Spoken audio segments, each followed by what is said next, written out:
पाना है अगर लक्ष्य को फिर तो तुझे पढ़ना होगा, रातों को सुकून वाली नींदों से तुझे लड़ना होगा, रातों को सुकून वाली नींदों से तुझे लड़ना होगा। जय हिंद दोस्तों। इंडियन नेवी की संपूर्ण तैयारी इस चैनल पर, हर काम देश के नाम। तो आज आपका नया टॉपिक है, यानी नया सब्जेक्ट है विज्ञान यानी साइंस, जिसका आपका टॉपिक है पदार्थ की प्रकृति। ये क्लास आपको उसमें नहीं काउंटिंग की जाएगी, जीके और गणित की लगातार जो चल रहे हैं पहली दूसरी तीसरी इस तरह, ये नहीं काउंटिंग की, ये अलग आपको दी जा रही है क्लास, उससे हटा के। तो आपको ये 2 दिन में या 3 दिन में एक क्लास मिलेगी जो साइंस की रहेगी। तो आज का पहला टॉपिक है पदार्थ की प्रकृति। अब इसे हम डायरेक्ट क्वेश्चन जिसको हम समझाएंगे केवल थ्योरिटिकल। तो चलिए चलते हैं आगे। तो कह रहा है कि पदार्थ एवं उसकी प्रकृति। पदार्थ एवं उसकी प्रकृति, टॉपिक क्या नाम है? पदार्थ एवं उसकी प्रकृति, यानी पदार्थ की प्रकृति। अगर पदार्थ की परिभाषा क्या होती है? दुनिया की कोई भी वस्तु, दुनिया की कोई भी वस्तु जो स्थान घेरती है, दुनिया की कोई भी वस्तु जो स्थान घेरती है, जिसका द्रव्यमान होता है, यानी जिसका द्रव्यमान होता है, और जो अपनी संरचना में परिवर्तन का विरोध करती है, उसे क्या कहते हैं? पदार्थ कहते हैं। जैसे जल हो गया, उदाहरण के लिए जल हो गया, उदाहरण के लिए जल हो गया, हवा, बालू आदि। देखो कह रखा है दुनिया की कोई भी वस्तु जो स्थान घेरती हो, जिसका द्रव्यमान होता हो, और जो अपनी संरचना में परिवर्तन का विरोध करती हो, पदार्थ है। दुनिया में कोई भी वस्तु, जैसे मान लो कोई बुक ले लिया, अब उसको हम रखेंगे तो क्या करेगी? स्थान घेरेगी।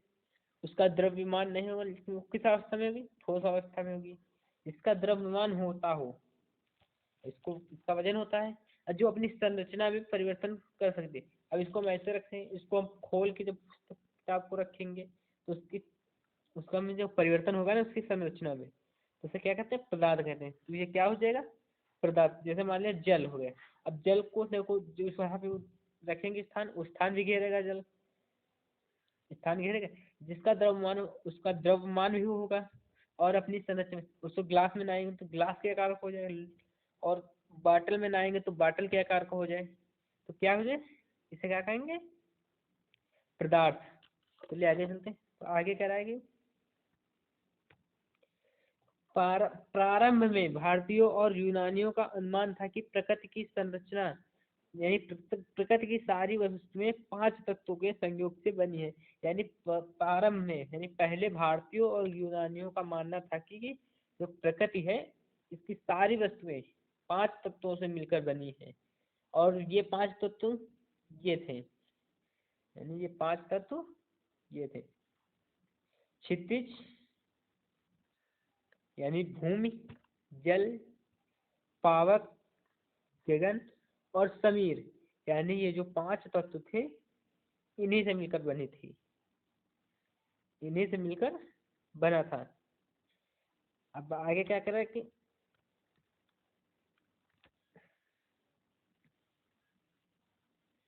आगे कह रहा है कि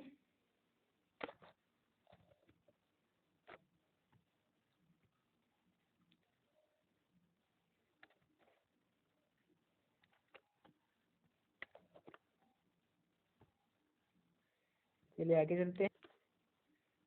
तो देखिए आगे क्या कह रहा है। आगे कह रहा है कि इन 3 चीज से ही मिलकर बनी थी। अब आगे कह रहा है कि भारत के महान ऋषि, यानी भारत के महान ऋषि कणाद के अनुसार सभी पदार्थ अति सूक्ष्म होते हैं, जिसे परमाणु कहते हैं। यानी सबसे छोटे पदार्थ की सबसे छोटी इकाई परमाणु कहलाती अब है। भारत के जो महान ऋषि कणादक थे, उनके अनुसार जो पदार्थ था वो अत्यंत सूक्ष्म था, जिसे परमाणु कहते थे। वो क्या कहते थे? परमाणु। चलिए आगे चलते हैं। आगे देखिए पदार्थ के वर्गीकरण, यानी पदार्थों के वर्गीकरण।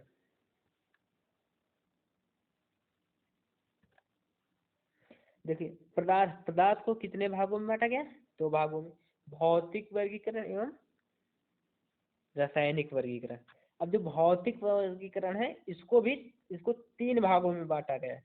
पहला तो हो गया ठोस, दूसरा द्रव्य, और तीसरा गैस। यानी भौतिक परिवर्गीकरण को 3 भागों में बांटा गया है, ठोस, द्रव, गैस। जैसे ठोस को लेना है, ठोस में जैसे कोई लकड़ी हो गई, कोई बर्फ का टुकड़ा हो गया। अब द्रव मान लिया, अब द्रव यानी जो बहता हो, तो क्या होगा, जल हो गया, तेल हो गया और दूध हो गया।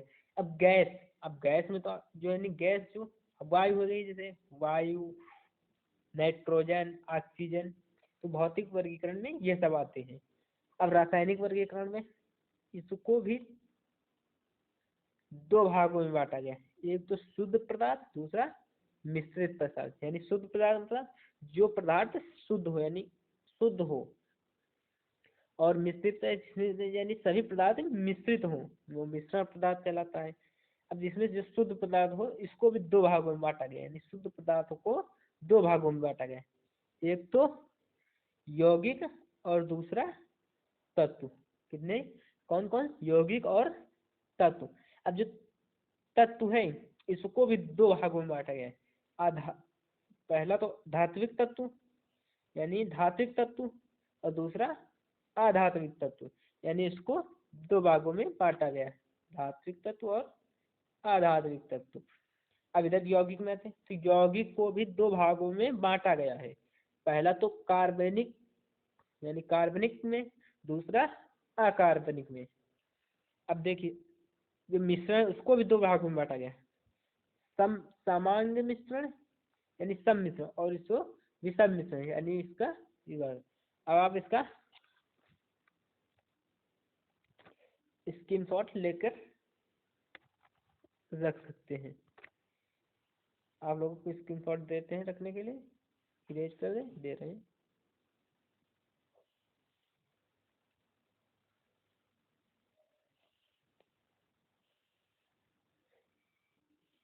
अब आप इस लोग इसका स्क्रीनशॉट ले लीजिए और इसे पढ़ लीजिए।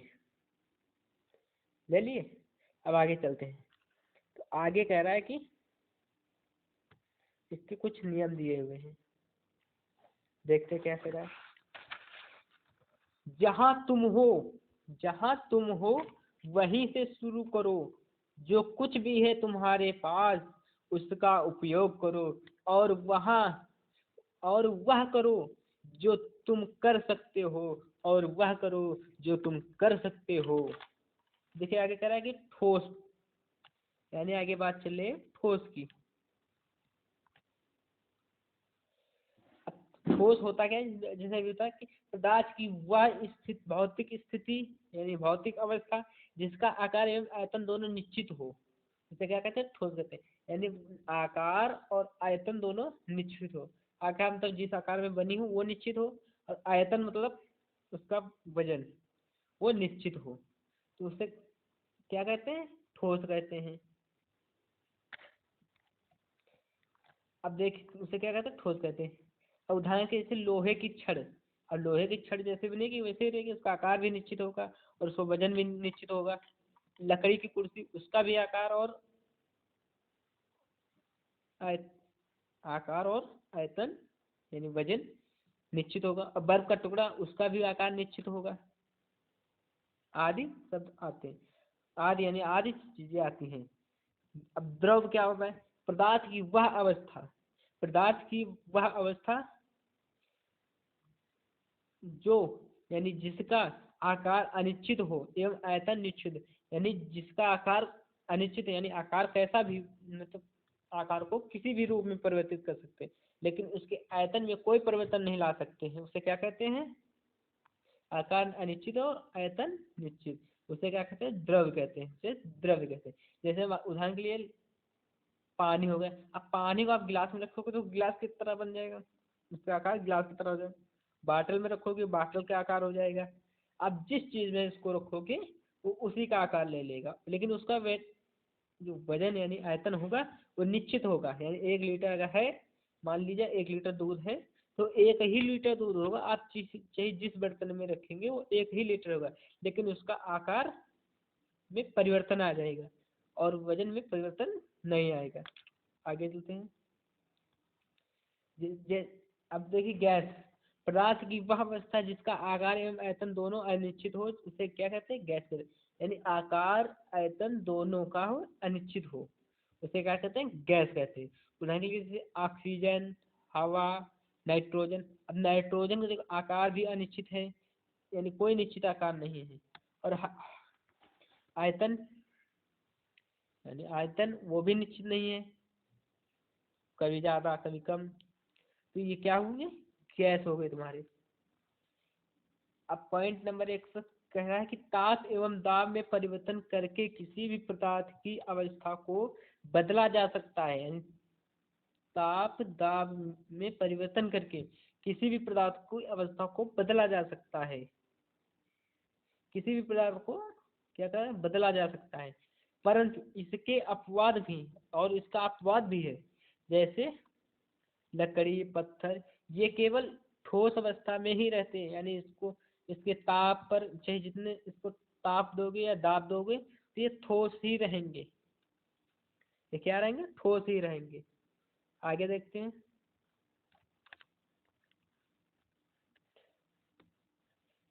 जल तीनों भौतिक अवस्था में रह सकता है। जल तीनों भौतिक अवस्था में रह सकता है। जल क्या है, तीनों भौतिक अवस्थाओं में रह सकता है। यानी पहली अवस्था क्या होती है, ठोस। जल को आप फ्रिज में लगा देंगे, वो जम जाएगा, बर्फ बन जाएगा। तो कौन सी अवस्था में, ठोस है। अब जब उसको गर्म करें तो बाहर रखेंगे तो पिघल जाएगा, यानी द्रव में बन जाएगा। तो उसे क्या कहेंगे, द्रव। अब आप उसको जब गर्म करेंगे तो वो क्या, भाप में परिवर्तित होगा, यानी गैस में परिवर्तित होगा। अब देखिए, पदार्थ की तीनों अवस्थाओं में निम्न रूप से साम्य होती है। देखो पदार्थ की तीनों अवस्था, पहले क्या होता है, ठोस होता है, फिर द्रव्य, फिर गैस। यानी जैसे मान लो उदाहरण के लिए जल दिए है। अब देखिए जल, जल को आप जब फ्रिज में लगाएंगे तो वो बर्फ बन जाएगा। अब जब उसको किसी बर्तन में रख देंगे तो क्या बन जाएगा, जल बन जाएगा। अब जब आप उसको किसी हीट करेंगे, यानी जब आप उसको गर्म करेंगे तो वो क्या हो जाएगा, वो भाप के रूप में ऊपर की ओर उठ जाएगा, जिससे क्या कहेंगे, गैस। ये आपकी कौन सी अवस्था में है, ठोस अवस्था में। कौन सी अवस्था में, ठोस अवस्था में।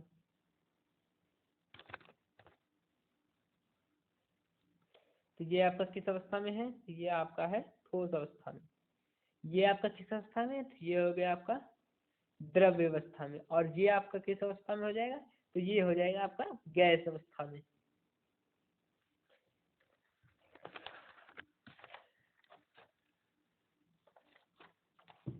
मिट जाऊं तेरी धमक से, मिट जाऊं तेरी धमक से, मैं तो साज नहीं और यानी मैं वो साज नहीं, और छोड़ दूं मैदान बेटा मैं वो बाज नहीं, और छोड़ दूं मैदान बेटा मैं वो बाज नहीं। जय हिंद। अब हम आपको मिलेंगे अगली क्लास में।